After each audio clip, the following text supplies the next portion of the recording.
Dear students, আজি আমি নৱমানৰ বিজ্ঞান বিষয়ৰ দ্বিতীয় কথা বাকী থকা অংশৰ পৰা আলোচনা কৰিম। আজি আমি পঢ়িম মলৰ ধাৰণা অৰ্থাৎ মল কনচেপ্টৰ বিষয়ে। যিহেতু এইটো টপিক তোমালোকে ওপৰৰ ক্লাছতো পায়ে থাকিবা আৰু বুজিবলৈকো অকণ কঠিন হয়, গতিকে কিতাপত কি আছে সেইখিনি আমি ভালকৈ এবাৰ বুজি লৈ পেলাই ভালকৈ তোমালোকক নেক্সট ভিডিঅ'ত চিম্প্লিফাইড কৰি বুজাই দিম। ইয়াতে কোৱা হৈছে পানী গঠনৰ বাবে হাইড্ৰজেন আৰু অক্সিজেনৰ মাজত ঘটা বিক্ৰিয়াটোক এটা উদাহৰণ হিচাপে ল'ব পাৰি। ইয়াতে দুটা হাইড্ৰজেনৰ অণু আৰু এটা অক্সিজেনৰ অণু মিলি দুটা পানীৰ অণুৰ সৃষ্টি হৈছে। আমি কেনেকৈ গম পালোঁ ইয়াতে দুটা হাইড্ৰজেনৰ অণু আছে বুলি? এই H2ৰ আগত যি 2 সংখ্যাটো আছে তাৰ পৰা আমি বুজি পাইছোঁ যে দুটা হাইড্ৰজেনৰ অণু আছে।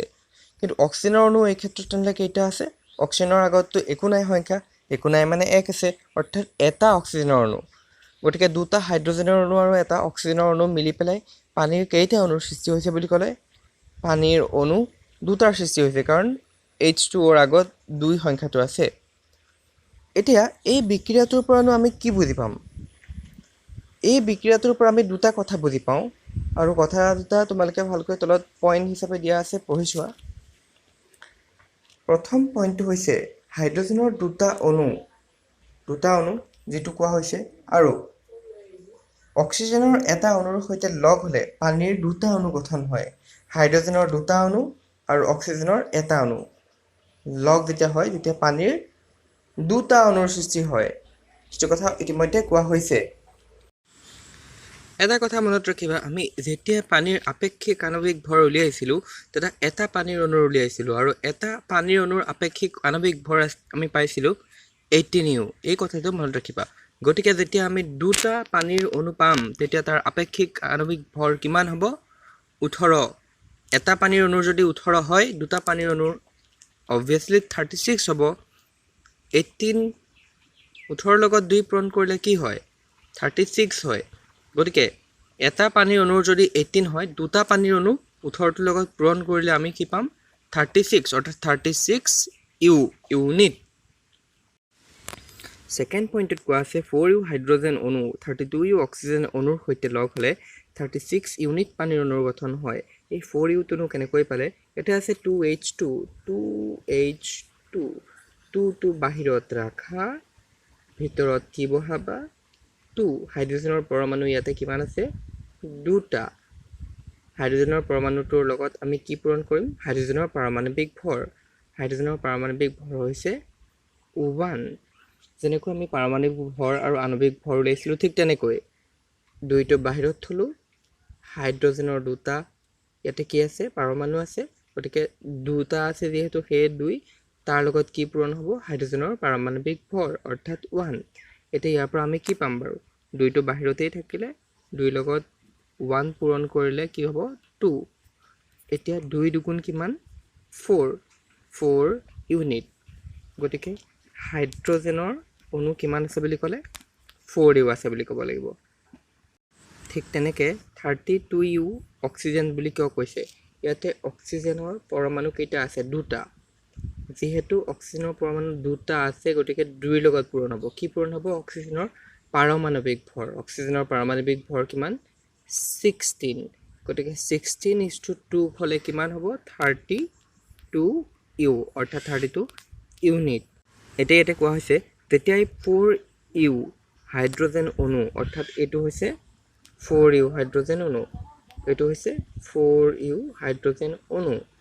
যেতিয়া 4 U হাইড্ৰজেন অণু 32 U অক্সিজেনৰ হ'ব, অৰ্থাৎ এইটো 32 U অক্সিজেনৰ অণু যেতিয়া লগ হ'ব, এই দুটা লগ হ'ব, তেতিয়া পানীৰ কিমান অণুৰ সৃষ্টি হ'ব?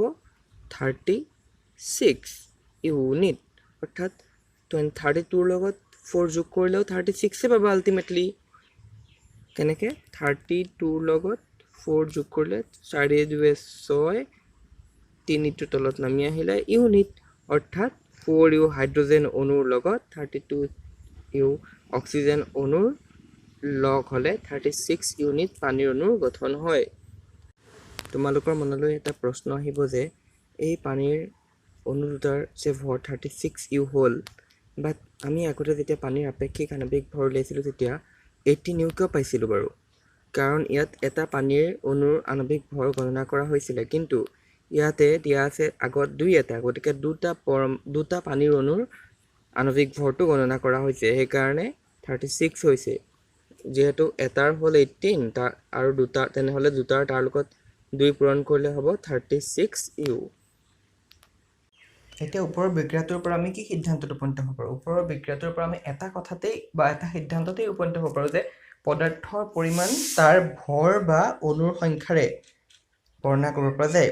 ওপৰৰ পইণ্টটোত তোমালোকক অণুৰ সংখ্যাৰ সহায়ত পদাৰ্থৰ পৰিমাণ নিৰ্ণয় কৰা হৈছে আৰু তলৰ যিটো পইণ্ট তাত ভৰৰ সহায়ত পদাৰ্থৰ পৰিমাণ নিৰ্ণয় কৰা হৈছে। তোমালোকে এতিয়া যদি বিক্ৰিয়াটোত লক্ষ্য কৰা, ইয়াতে দুটা হাইড্ৰজেনৰ অণু, এটা অক্সিজেনৰ অণু আছে আৰু ফলত দুটা মিলি দুটা পানীৰ অণুৰ সৃষ্টি হৈছে। অৰ্থাৎ দুটা হাইড্ৰজেনৰ অণু, এটা অক্সিজেনৰ অণু মিলি পেলাই দুটা পানীৰ অণুৰ সৃষ্টি হৈছে। গতিকে ইয়াতে সংখ্যা পোৱা গৈছে। তোমালোকে গম পাইছা, দুটা অণু মিলি দুটা হাইড্ৰজেনৰ অণু দুটা আৰু এটা অক্সিজেনৰ অণু এটা, ফলত মিলি পেলাই দুটা পানীৰ অণুৰ সৃষ্টি হৈছে, যিহেতু গোটেইকেইটা সংখ্যাত প্ৰকাশ কৰা হৈছে। গতিকে আমি কি বুজি পাওঁ, বিক্ৰিয়াটোত মানে পোনপটীয়াভাৱে কি থাকে, সংখ্যাৰে প্ৰকাশ কৰা থাকে। কিন্তু ইয়াতে জানো এনেকৈ আছে যে 4u হাইড্ৰজেন আছে, 32u অক্সিজেন আছে, ফলত 36u পানীৰ অণু পোৱা গৈছে, এনেকৈতো কোৱা নাই।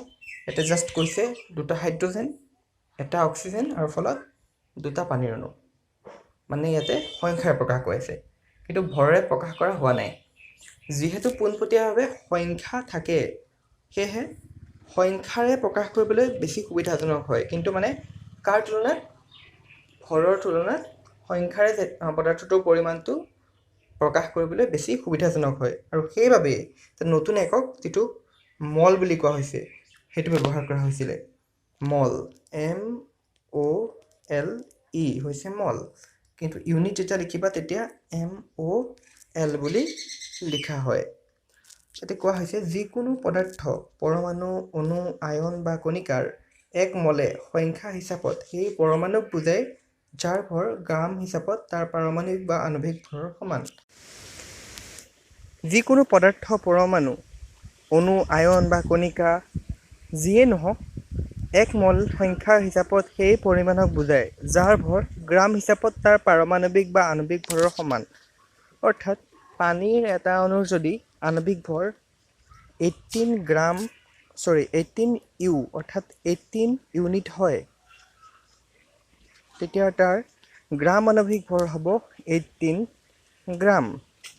যদি পানীৰ দুটা অণুৰ আণৱিক ভৰ 36u হয়, তেনেহ'লে তাৰ গ্ৰাম আণৱিক ভৰ হ'ব 36 গ্ৰাম। এতিয়া চোৱা, যিকোনো এটা পদাৰ্থৰ এক মলত থকা কণাৰ সংখ্যা সদায় স্থিৰ থাকে আৰু সেই সংখ্যাটো হৈছে 6.022 × 10^23। আৰু সেই কণাবিলাক পৰমাণু হ'ব পাৰে, অণু হ'ব পাৰে, আয়নো হ'ব পাৰে, যিকোনো বস্তু হ'ব পাৰে, মুঠতে এক মলত থাকিব লাগিব। ঠিক আছে, যেতিয়া এক মলত থাকিব তেতিয়া 6.022 × 10^23 টাই থাকিব। আৰু এইটো এটা পৰীক্ষালব্ধ মান হয়, তাক বহুত ধৰণৰ পৰীক্ষা নিৰীক্ষাৰ অন্তত পোৱা গৈছিল। এনেই জাষ্ট যি দিয়া এটা মান নহয় দেই, এইটো এটা পৰীক্ষালব্ধ মান, আৰু যাক এমিডিঅ এভিগ্ৰেড নামৰ এজন চাইণ্টিষ্ট আছিলে, তেওঁৰ সন্মানৰ অৰ্থে ইয়াক দিয়া হৈছিলে। গতিকে তেওঁৰ সন্মানৰ অৰ্থে যিহেতু এই নাম্বাৰটো দিয়া হৈছিলে, এই নাম্বাৰটোক এভগ্ৰেডৰ ধ্ৰুৱক বা এভগ্ৰেডৰ নাম্বাৰ হিচাপে কোৱা হয়। আৰু এভগ্ৰেডৰ ধ্ৰুৱক বা এভগ্ৰেডৰ নাম্বাৰক সদায় NO আখৰেৰে সূচোৱা হয়। আৰু কেতিয়াবা তোমালোকে পাবা NA বুলি, NO বুলিও পাব পাৰা বা NA বুলিও পাব পাৰা।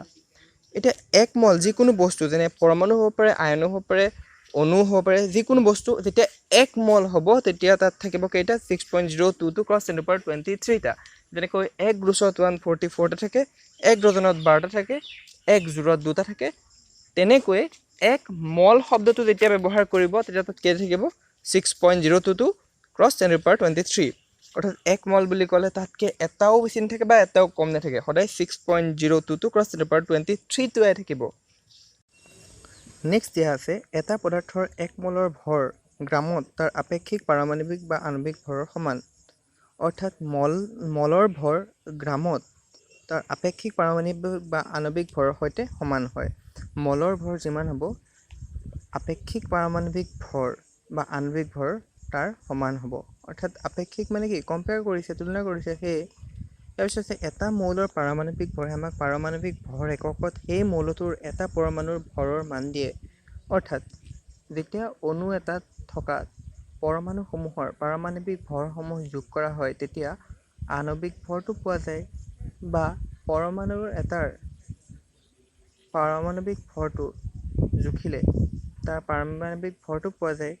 সেইদৰে মৌল এটাৰ 1 মল পৰমাণুৰ ভৰ জুখিবলৈও একেটা সাংখ্যিক মানকে ল'ব লাগিব, কিন্তু যেনেকৈ আণৱিক ভৰত বা পাৰমাণৱিক ভৰত এককটো কি আছিলে ইউ, কিন্তু তাৰ পৰিৱৰ্তে মলাৰ ভৰত জি লিখিব লাগিব, ইউৰ পৰিৱৰ্তে জি হৈ যাব। যদি আণৱিক ভৰ বা পাৰমাণৱিক ভৰ 36 ইউ হয় তেনেহ'লে মলাৰ ভৰ ইয়াৰ কিমান হ'ব 36 জি। পানীৰ অণুৰ আপেক্ষিক আণৱিক ভৰ যদি এটা পানীৰ অণুৰ আপেক্ষিক আণৱিক ভৰ যদি 18 ইউ হয় তেনেহ'লে তাৰ মলাৰ ভৰ হ'ব 18 জি। জি মানে হৈছে গ্ৰাম। নেক্সট, পৰমাণুৰ মলাৰ ভৰক গ্ৰাম পাৰমাণৱিক ভৰ হিচাপেও জনা যায়। পৰমাণুৰ এটাৰ মলাৰ ভৰক সদায় গ্ৰাম পাৰমাণৱিক ভৰ হিচাপেও লিখিব পৰা যায়, অৰ্থাৎ মলাৰ ভৰক গ্ৰাম পাৰমাণৱিক ভৰ বুলিও লিখিব পৰা যায়। উদাহৰণস্বৰূপে ইয়াত দিয়া আছে, চোৱাচোন তোমালোকে, হাইড্ৰজেনৰ পাৰমাণৱিক ভৰ হৈছে 1 ইউ, হাইড্ৰজেনৰ গ্ৰাম পাৰমাণৱিক ভৰ 1 জি। হাইড্ৰজেনৰ পাৰমাণৱিক ভৰ আৰু পাৰমাণৱিক ভৰ উলিয়ালে সদায় ইউ ব্যৱহাৰ হয়, এইটো কথা আগৰ পৰা আমি পাই আহিছোঁ। ঠিক তেনেকৈ হাইড্ৰজেনৰ গ্ৰাম পাৰমাণৱিক ভৰ, এতিয়া গ্ৰাম শব্দটো ব্যৱহাৰ কৰিছে কিয়, মানে মলাৰ ভৰ। হাইড্ৰজেনৰ মলাৰ ভৰ বুলিও ক'ব পাৰি, নহ'লে গ্ৰাম পাৰমাণৱিক ভৰ বুলিও ক'ব পাৰি। ঠিক আছে, তেনেহ'লে যদি হাইড্ৰজেনৰ পাৰমাণৱিক ভৰ 1 ইউ হয় তেনেহ'লে তাৰ গ্ৰাম পাৰমাণৱিক ভৰ কিমান হ'ব 1 গ্ৰাম। 1 হ'ব, খালি মানটো ইউনিটটো চেঞ্জ হৈ যাব, ইউৰ ঠাইত কি বহিব জি হৈ যাব। আশা কৰিছোঁ বুজি পাইছা। এতিয়া কি লিখা আছে নেক্সট চোৱা, 1 ইউ হাইড্ৰজেনৰ এটা মাত্ৰ পৰমাণু থাকে, 1 গ্ৰাম হাইড্ৰজেনত 1 মল পৰমাণু থাকে। একে যেনেকৈ 1 ইউ হাইড্ৰজেনৰ এটা পৰমাণু থাকে, ঠিক তেনেকৈ 1 গ্ৰাম হাইড্ৰজেনত 1 মল পৰিমাণৰ পৰমাণু থাকে। আকৌ 1 মল মানে ইতিমধ্যে আমি পঢ়ি আহিছোঁৱেই, 1 মলত কেইটা থাকে, ধৰি লোৱা 1 মলত কেইটা পৰমাণু থাকে, পৰমাণুৰ ক্ষেত্ৰত পৰমাণু, অণুৰ ক্ষেত্ৰত অণু, আয়নৰ ক্ষেত্ৰত আয়ন। এতিয়া ইয়াতে হাইড্ৰজেনৰ পৰমাণুৰ কথা কোৱা হৈছে, অৰ্থাৎ 1 মল হাইড্ৰজেনত বা 1 গ্ৰাম হাইড্ৰজেনত কেইটা থাকে বুলি ক'লে হাইড্ৰজেনৰ পৰমাণু 6.022 × 10^23 থাকিব বুলি ক'ব লাগিব।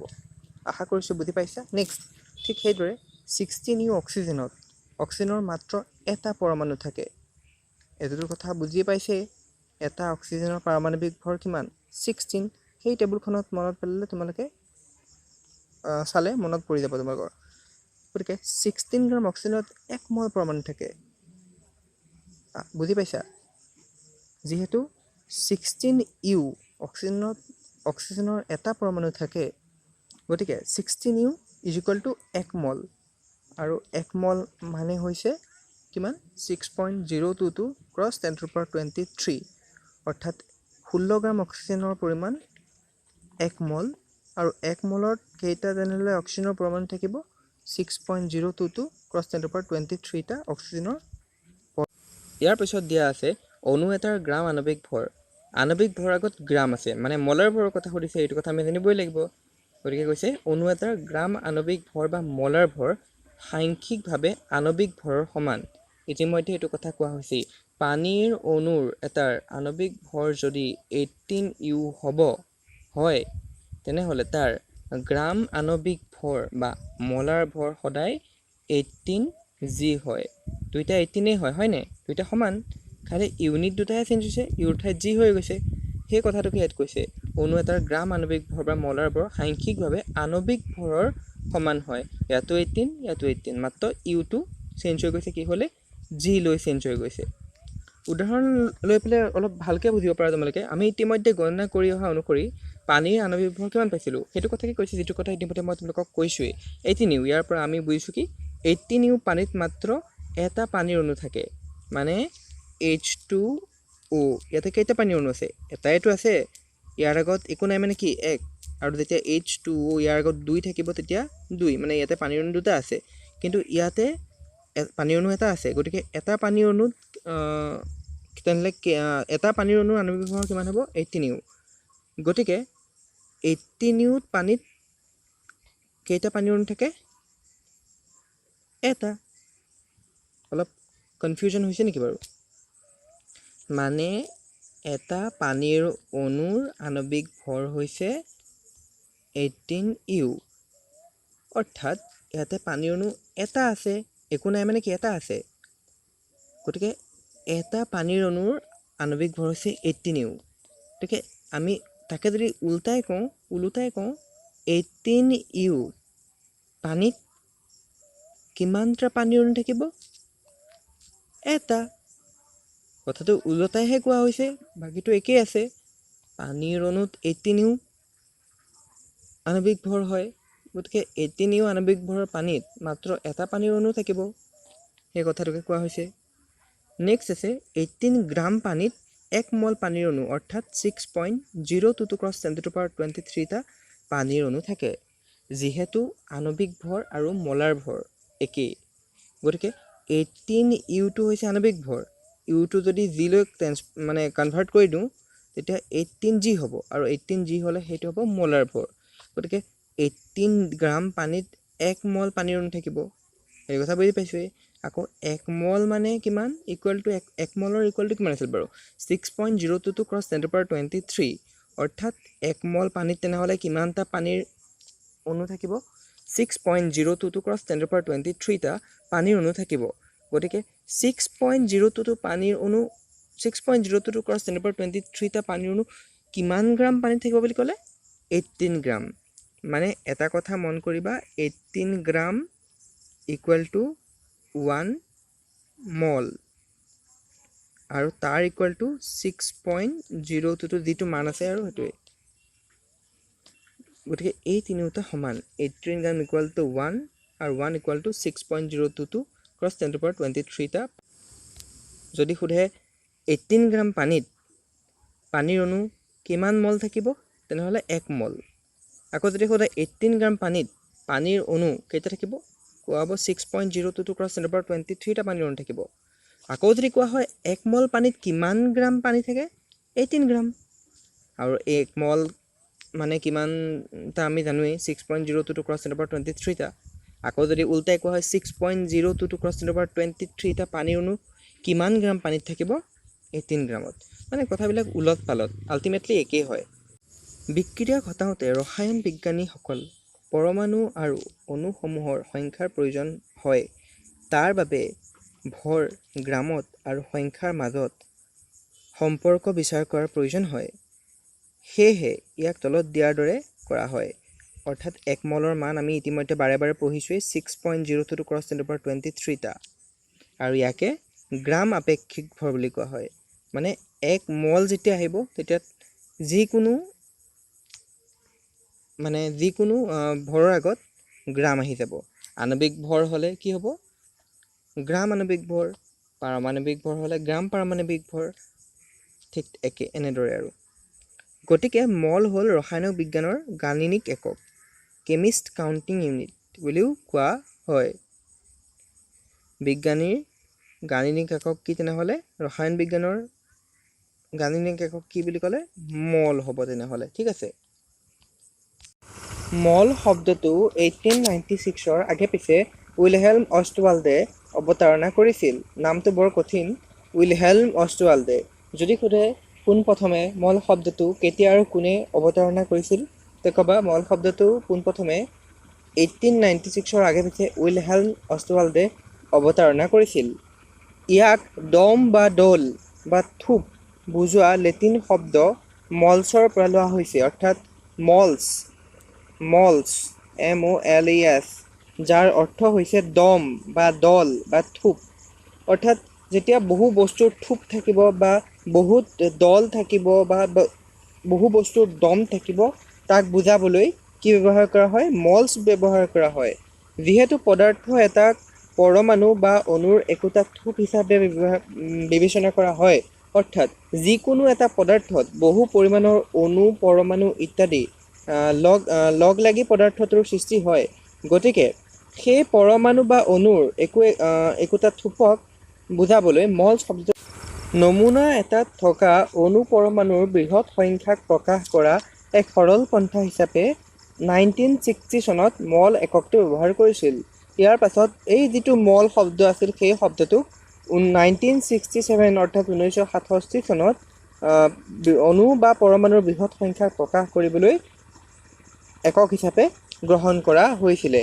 আশা কৰিছোঁ তোমালোকে সকলোখিনি বুজি পাইছা। ইয়াৰ পাছৰ ভিডিঅ'ত তোমালোকক মলৰ ধাৰণা অৰ্থাৎ মলৰ কনচেপ্টটো অতি সৰলভাৱে বুজি পোৱাকৈ সংক্ষিপ্ত আকাৰত তোমালোকক বুজাই দিম। এইখিনি আছিলে কিতাপৰ, কিন্তু মই নিজৰ ভাষাত ইয়াৰ পাছত তোমালোকক মলৰ ধাৰণাটো অতি সৰলভাৱে বুজাই দিম।